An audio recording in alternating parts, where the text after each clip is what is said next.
Russia says terrorist forces are planning a chemical attack to frame the Assad regime. The warning has come from the Defense Ministry, which says it has evidence that members of terror organizations, including al-Nusra, met with the controversial rescue group, the White Helmets, on Friday.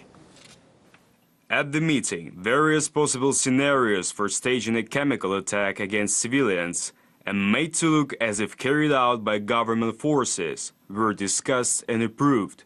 All those involved in the staging of the attack were to be ready by the evening of September the 8th.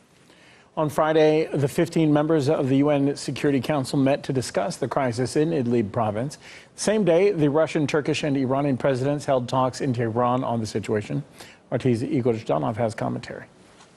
It's not the first time we're hearing warnings from the Russian Defense Ministry about a chemical false flag attack prepared by militants in Idlib. Some further details. Apparently, the militants are planning to use chlorine. 8 barrels of chlorine chlorine gas, of the chlorine toxin, have been brought to the province. And the White Helmets, why they were present allegedly at that meeting, they are supposed to film the whole thing. The Russian Defense Ministry is not the only institution making warnings about a potential chemical attack. Washington, D.C., for example, the White House is saying that it will be the Assad government, the Assad forces, that will use chemical weapons trying to capture Idlib.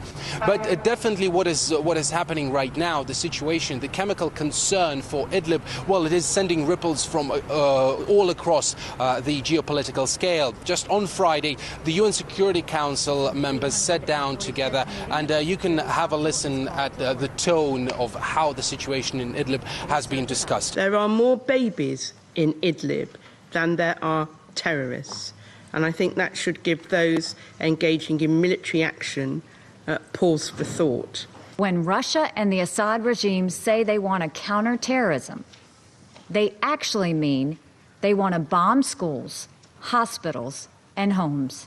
We are firmly under the impression that our Western partners are stoking hysteria around Idlib, and in any case are attempting to prevent the fall of the last major terrorist stronghold in Syria. And this is far more geopolitical than these stated humanitarian concerns for the protection of civilians. Now, it has to be mentioned that according to the UN Special Envoy to Syria, Staffan de Mistura, the Assad government does have access to chemical weapons, just like does the al-Nusra Front, the predominant faction in Syria's Idlib. But when it comes to this northern province, the leaders of Russia, Iran and Turkey sat down here in Tehran on Friday, right before the UN Security Council meeting, and they focused on the situation there. And what they mostly talked about is how to get rid of terrorists there while this area is so densely populated by the civilians. Because they agree that the Syrian land should be cleared of terrorists, but they can't just bomb, they can't just blindly bomb them in the area, because the al-Nusra Front would use civilians as a human shield.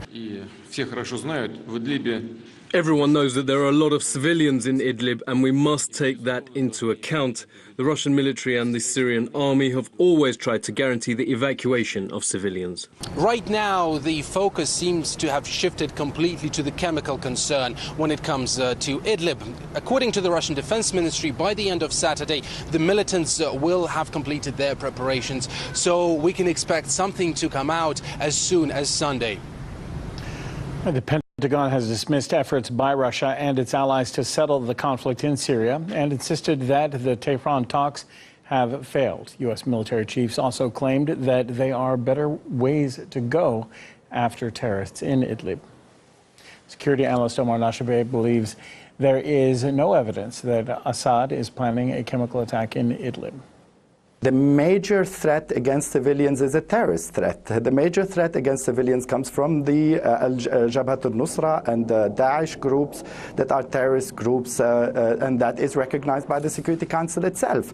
And I think it's absolutely ridiculous. Why would the Syrian regime and the Russians use any chemical weapons or allow the use of any chemical weapons for the last stronghold of these terrorist organizations? I mean, they already, the Syrian army and the Russian Syrian army were able to control most of the Syrian territories, and there is still this small province. Why would they use chemical weapons and kill civilians? That's absolutely senseless. I mean, that's strategically wrong. That is not a necessity, military necessity. That is not a political. There are no political gains out of this.